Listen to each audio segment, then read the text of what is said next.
Chapter 7. Manage your environment. Go first class. Your mind is an amazing mechanism. When your mind works one way, it can carry you forward to outstanding success. But the same mind operating in a different manner can produce a total failure. The mind is the most delicate, most sensitive instrument in all creation. Let's look now and see what makes the mind think the way it does. Millions of people are diet conscious. We're a calorie-counting nation. We spend millions of dollars on vitamins, minerals, and other dietary supplements. And we all know why. Through nutritional research, we've learned that the body reflects the diet fed the body.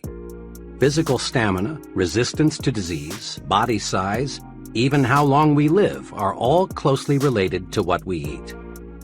The body is what the body is fed. By the same token, the mind is what the mind is fed.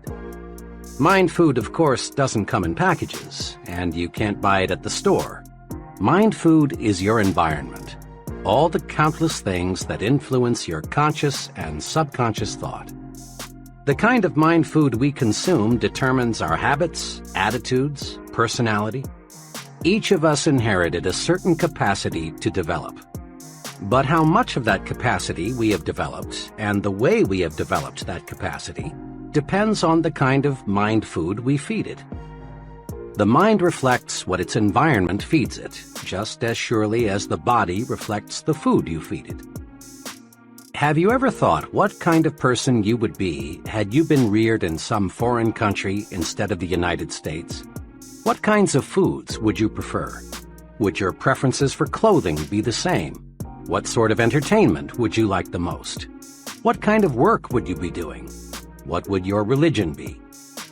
You can't, of course, be sure of the answers to these questions. But chances are you would be a materially different person had you grown up in a different country. Why? Because you would have been influenced by a different environment. As the saying goes, you are a product of your environment. Mark it well. Environment shapes us, makes us think the way we do. Try to name just one habit or one mannerism you have that you did not pick up from other people. Relatively minor things, like the way we walk, cough, hold a cup. Our preferences for music, literature, entertainment, clothing, all stem in very large part from environment. More important, the size of your thinking, your goals, your attitudes, your very personality is formed by your environment. Prolonged association with negative people makes us think negatively. Close contact with petty individuals develops petty habits in us. On the bright side, companionship with people with big ideas raises the level of our thinking. Close contact with ambitious people gives us ambition. Experts agree that the person you are today, your personality, ambitions, present status in life, are largely the result of your psychological environment. And experts agree also that the person you will be 1, 5, 10, 20 years from now depends almost entirely on your future environment. You will change over the months and years, this we know. But how you will change depends on your future environment, the mind food you feed yourself. Let's look now at what we can do to make our future environment pay off in satisfaction and prosperity. Recondition yourself for success. The number one obstacle on the road to high-level success is the feeling that major accomplishment is beyond reach. This attitude stems from many, many suppressive forces that direct our thinking toward mediocre levels. To understand these suppressive forces, let's go back to the time we were children. As children, all of us set high goals. At a surprisingly young age, we made plans to conquer the unknown, to be leaders, to attain positions of high importance, to do exciting and stimulating things, to become wealthy and famous. In short, to be first, biggest, and best. And in our blessed ignorance, we saw our way clear to accomplish these goals. But what happened? Long before we reached the age when we could begin to work toward our great objectives, a multitude of suppressive influences went to work. From all sides we heard it's foolish to be a dreamer, and that our ideas were impractical, stupid, naive, or foolish, that you have got to have money to go places, that luck determines who gets ahead, or you've got to have important friends, or you're too old or too young. As a result of being bombarded with the "you can't get ahead, so don't bother to try" propaganda, most people you know can be classified into three groups. First group, those who surrendered completely. The majority of people are convinced deep down inside that they haven't got what it takes, that real success, real accomplishment, is for others who are lucky or fortunate in some special respect. You can easily spot these people because they go to great lengths to rationalize their status and explain how happy they really are. A very intelligent man, age 32, who has dead-ended himself in a safe but mediocre position, recently spent hours telling me why he was so satisfied with his job. He did a good job of rationalizing, but he was only kidding himself, and he knew it. What he really wanted was to work in a challenging situation where he could grow and develop. But that multitude of suppressive influences had convinced him that he was inadequate for big things. This group is, in reality, just the other extreme of the discontented job switcher searching for opportunity. Rationalizing yourself into a rut, which incidentally has been described as a grave with both ends open, can be as bad as wandering aimlessly, hoping opportunity will somehow, someday, hit you in the face. Second group, those who surrendered partially. A second but much smaller group enters adult life with considerable hope for success. These people prepare themselves, they work, they plan, but after a decade or so, resistance begins to build up. Competition for top-level jobs looks rugged. This group then decides that greater success is not worth the effort. They rationalize, we're earning more than the average and we live better than the average. Why should we knock ourselves out? Actually, this group has developed a set of fears: fear of failure, fear of social disapproval, fear of insecurity, fear of losing what they already have. These people aren't satisfied because deep down they know they have surrendered. This group includes many talented, intelligent people who elect to crawl through life because they are afraid to stand up and run. Third group, those who never surrender. This group, maybe 2 or 3% of the total, doesn't let pessimism dictate, doesn't believe in surrendering to suppressive forces, doesn't believe in crawling. Instead, these people live and breathe success. This group is the happiest because it accomplishes the most. These people become top salesmen, top executives, top leaders in their respective fields. These people find life stimulating, rewarding, worthwhile. These people look forward to each new day, each new encounter with other people, as adventures to be lived fully. Let's be honest. All of us would like to be in the third group, the one that finds greater success each year, the one that does things and gets results. To get and stay in this group, however, we must fight off the suppressive influences of our environment. To understand how persons in the first and second groups will unwittingly try to hold you back, study this example. Suppose you tell several of your average friends with the greatest sincerity, "Someday, I'm going to be vice president of this company." What will happen? Your friends will probably think you are joking. And if they should believe you mean it, chances are they will say, "You poor guy, you sure have a lot to learn." Behind your back, they may even question whether you have all your marbles. Now, assume you repeat the same statement with equal sincerity to the president of your company. How will he react? One thing is certain, he will not laugh. He will look at you intently and ask himself, Does this fellow really mean this? But he will not, we repeat, laugh. Because big men do not laugh at big ideas. Or suppose you tell some average people you plan to own an expensive home, and they may laugh at you because they think it's impossible. But tell your plan to a person already living in an expensive home, and he won't be surprised. He knows it isn't impossible because he's already done it.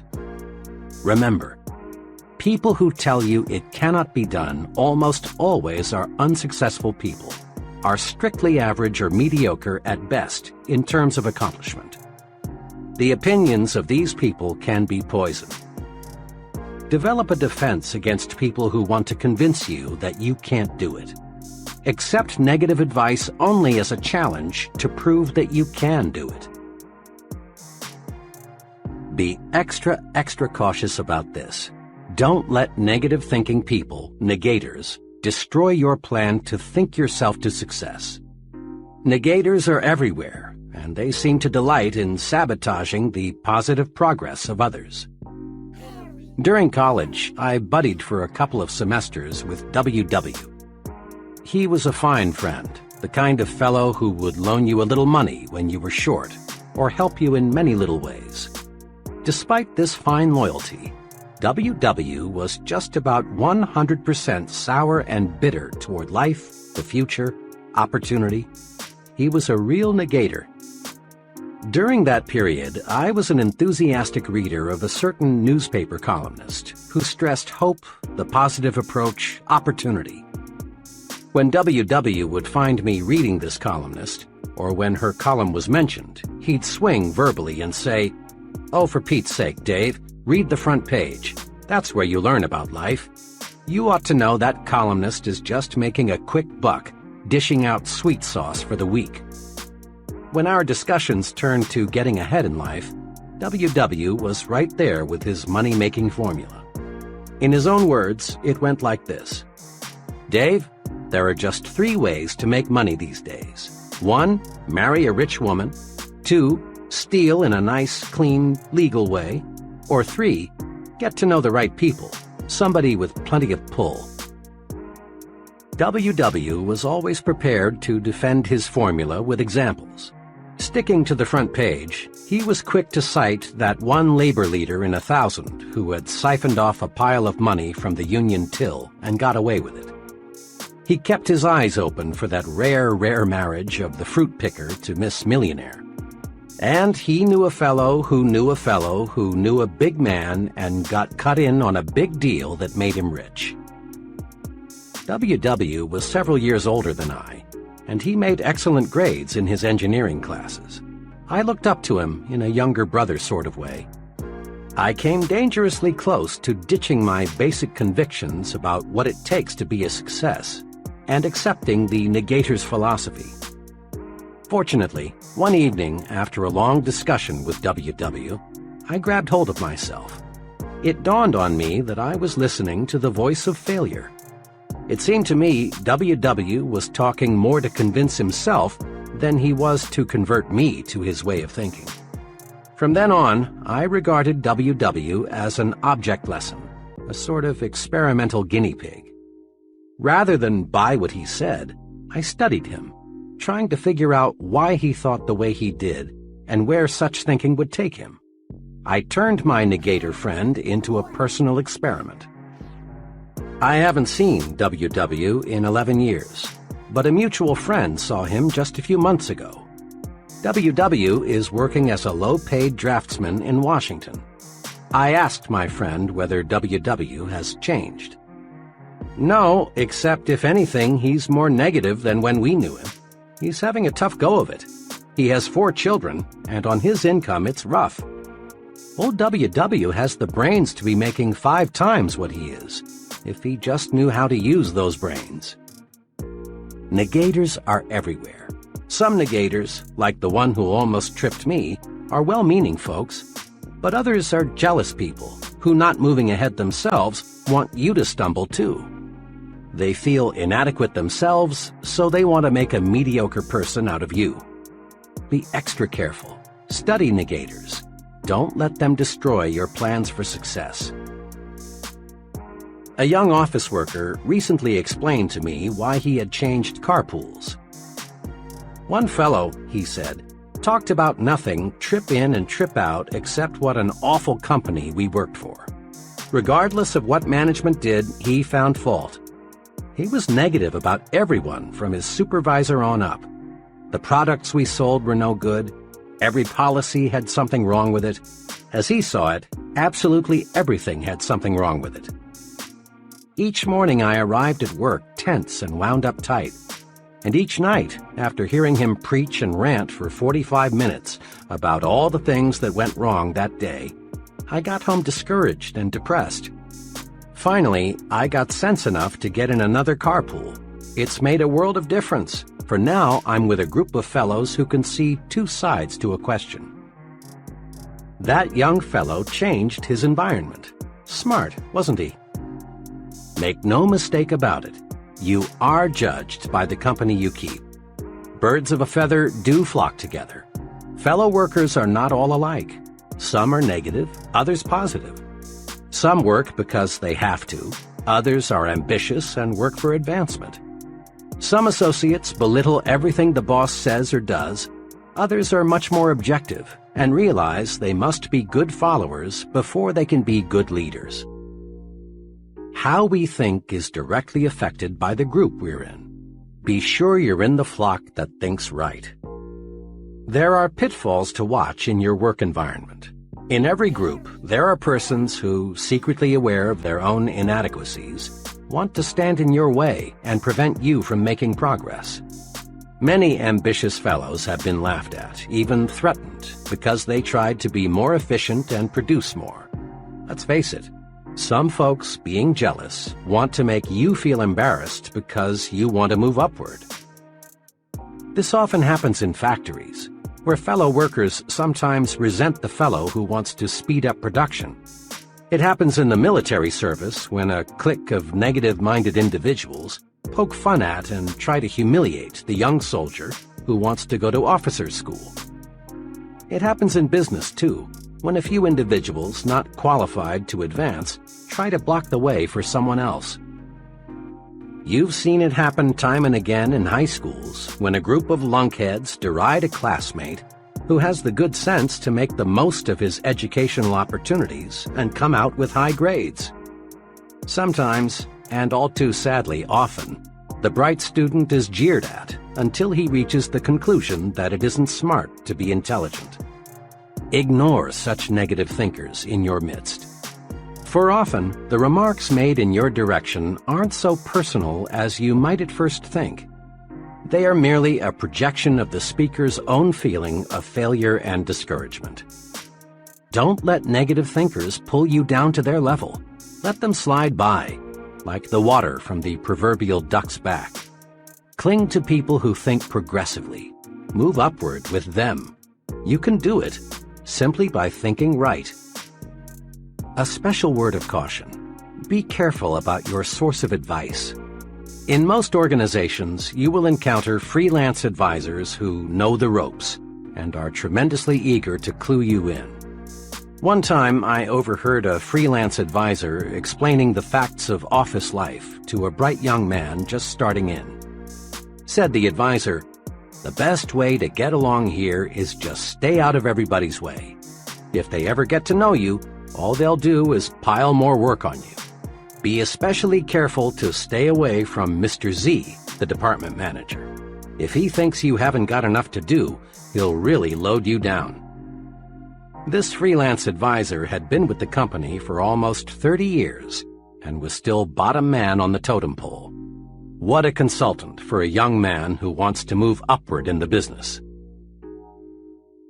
Make it a rule to seek advice from people who know. There's a lot of incorrect thinking that successful people are inaccessible. The plain truth is that they are not.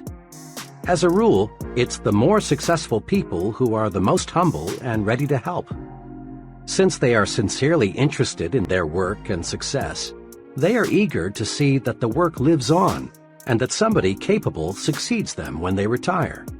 It's the would-be big people who are most often the most abrupt and hard to get to know. An executive made this clear. "I'm a busy woman, but there's no Do Not Disturb sign on my office door. Counseling people is one of my key functions. We give standardized training of one kind or another to everybody in the company. But personal counseling, or tutoring, as I like to call it, is available for the asking. I stand ready to help the fellow who comes in here with either a company or a personal problem. The fellow who displays curiosity and exhibits a real desire to know more about his job and how it relates to other jobs is the individual I like most to help. But," she said, "for obvious reasons, I can't spend time offering advice to anybody who isn't sincere in seeking it. Go first class when you have questions. Seeking advice from a failure is like consulting a quack on how to cure cancer." Many executives today never employ persons for key jobs without first interviewing the fellow's wife. One sales executive explained to me, "I want to be sure the prospective salesman has his family behind him, a cooperative family that won't object to travel, irregular hours, and other inconveniences which are part of selling, a family that will help the salesman over those inevitable rough spots."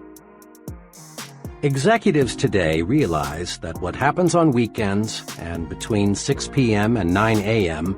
directly affects a person's performance from 9 a.m. to 6 p.m. The person with a constructive off-the-job life nearly always is more successful than the person who lives in a dull, dreary home situation. Let's look in on the traditional way two co-workers, John and Milton, spend their weekends. Let's look, too, at the ultimate results. John's psychological diet on weekends is something like this. Usually, one evening is spent with some carefully selected, interesting friends. Another evening is generally spent out, perhaps at a movie, a civic or community project, or some friend's house. John devotes Saturday morning to Boy Scout work. Saturday afternoon he does errands and chores around the house. Often he works on some special project. Currently, it's building a patio in the backyard. On Sundays, John and his family do something special. One Sunday recently, they climbed a mountain. Another Sunday, they visited a museum. Occasionally, they drive into the nearby countryside, for John wants to buy some country property in the not-too-distant future. Sunday evening is spent quietly. John usually reads a book and catches up on the news. Wrapped up, John's weekends are planned.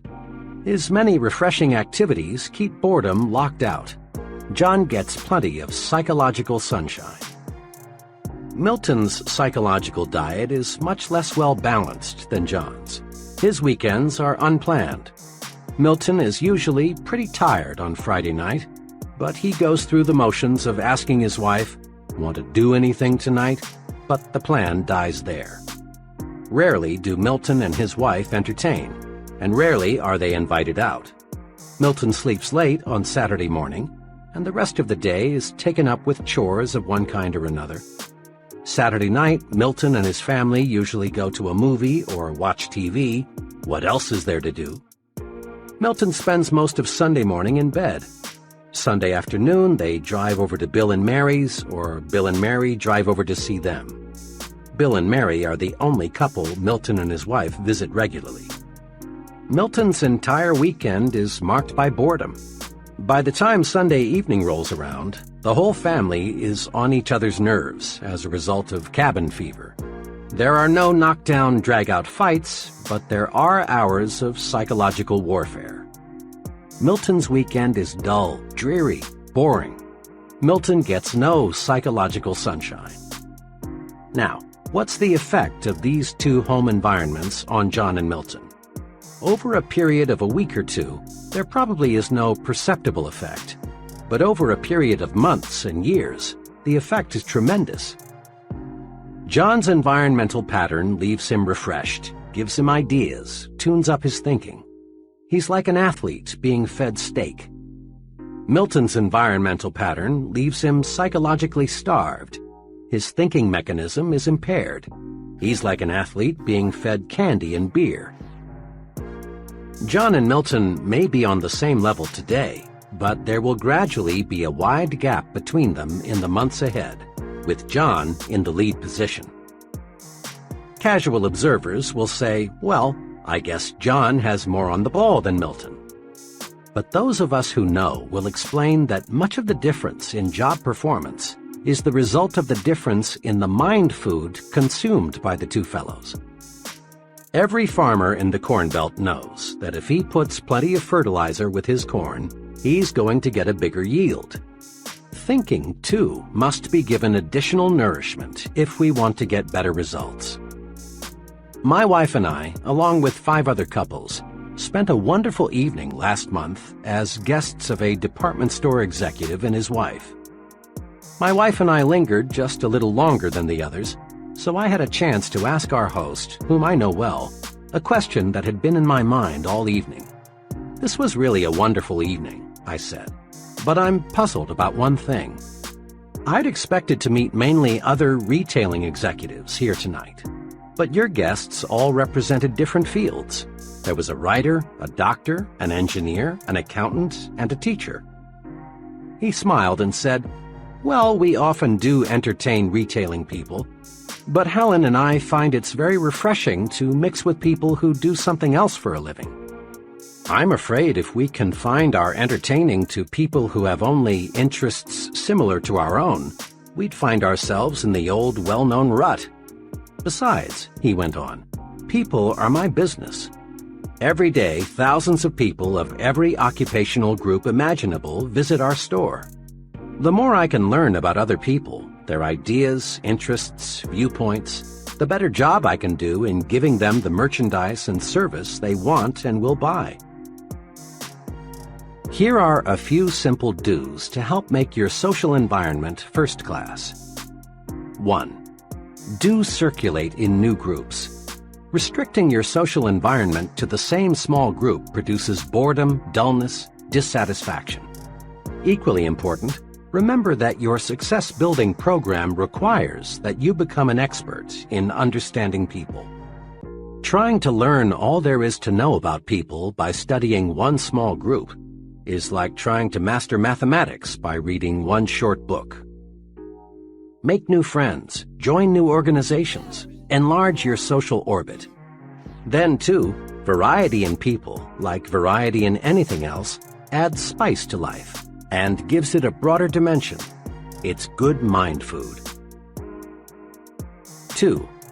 Do select friends who have views different from your own. In this modern age, the narrow individual hasn't much future. Responsibility and positions of importance gravitate to the person who is able to see both sides. If you're a Republican, make sure you have some friends who are Democrats, and vice versa. Get to know people of different religious faiths. Associate with opposites, but just be sure they are persons with real potential. 3. Do select friends who stand above petty, unimportant things. Folks who are more concerned with the square footage of your home or the appliances you have or don't have than with your ideas and your conversation are inclined to be petty. Guard your psychological environment. Select friends who are interested in positive things, friends who really do want to see you succeed. Find friends who breathe encouragement into your plans and ideals.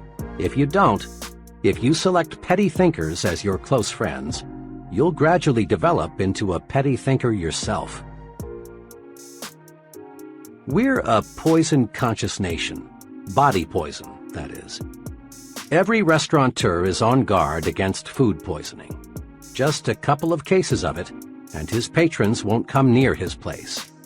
We've got tons of laws to protect the public against hundreds of body poisons. We put, or should put, poisons on the top shelves so the kids can't reach them. We go to any extreme to avoid body poison, and it's good that we do. But there's another type of poison, perhaps a little more insidious, thought poison, commonly called gossip. Thought poison differs from body poison in 2 ways. It affects the mind, not the body, and is more subtle. The person being poisoned usually doesn't know it. Thought poison is subtle, but it accomplishes big things. It reduces the size of our thinking by forcing us to concentrate on petty, unimportant things. It warps and twists our thinking about people because it is based on a distortion of facts, and it creates a guilt feeling in us that shows through when we meet the person we've gossiped about. Thought poison is 0% right thinking. It is 100% wrong thinking. And contrary to lots of opinion, women have no exclusive franchise on gossip. Every day, many men, too, live in a partially poisoned environment. Every day, thousands of gossip fests staged by men take place on such topics as the boss's marital or financial problems, Bill's politicking to get ahead in business, the probability of John being transferred, the reasons for special favors being awarded Tom, and why they brought in that new man. Gossiping goes something like this. Say, I just heard. No, why? Well, it doesn't surprise me. He had it coming to him. Of course, this is confidential. Conversation is a big part of our psychological environment.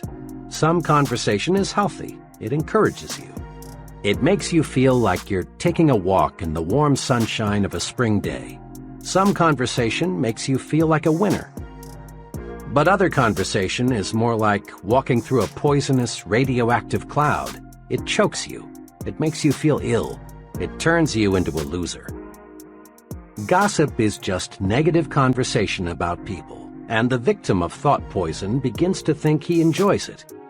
He seems to get a form of poisoned joy from talking negatively about others, not knowing that to successful people, he is becoming increasingly unlikable and unreliable.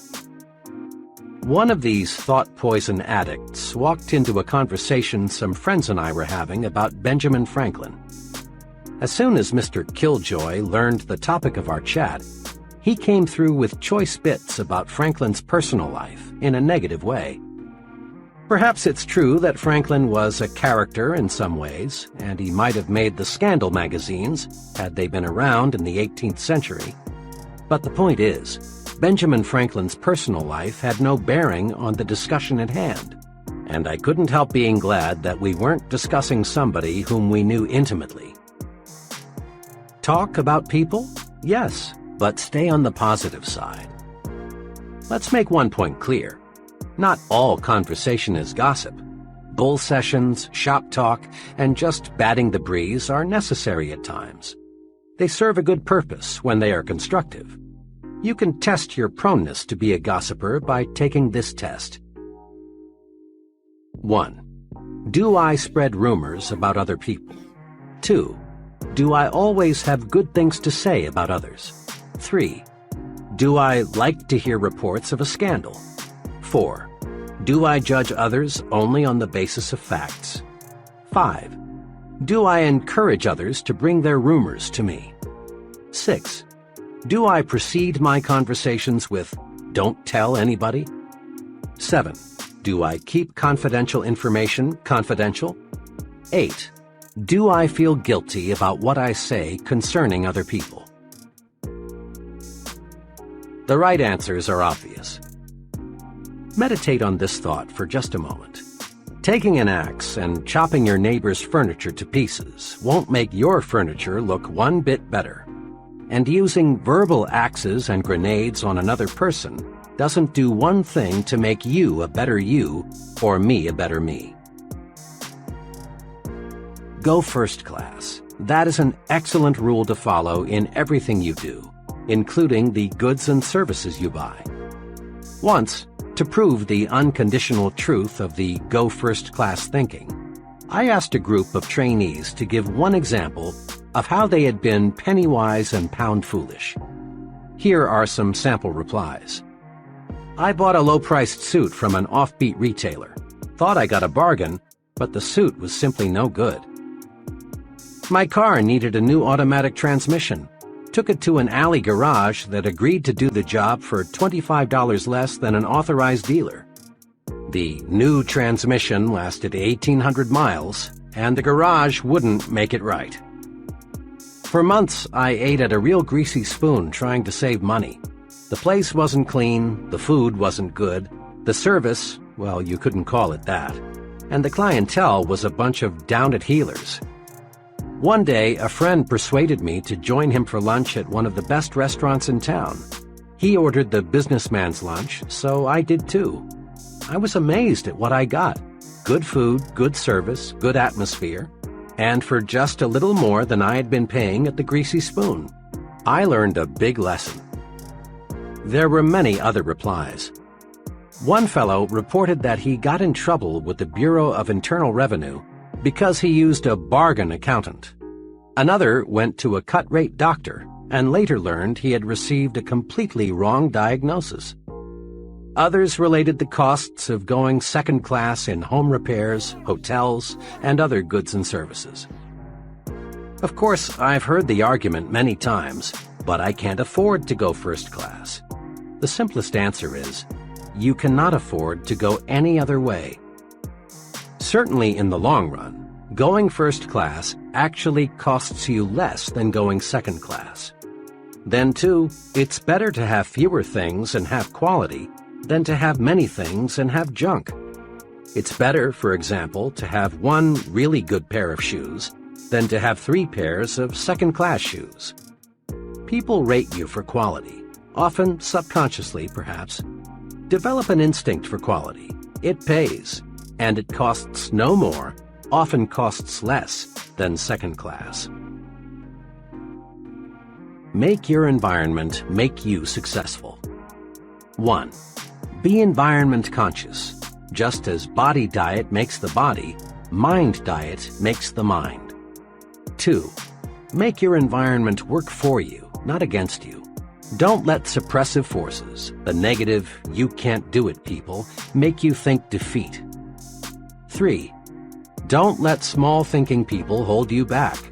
Jealous people want to see you stumble. Don't give them that satisfaction. 4. Get your advice from successful people. Your future is important. Never risk it with freelance advisors who are living failures. 5. Get plenty of psychological sunshine. Circulate in new groups. Discover new and stimulating things to do. 6. Throw thought poison out of your environment. Avoid gossip. Talk about people, but stay on the positive side. 7. Go first class in everything you do. You can't afford to go any other way.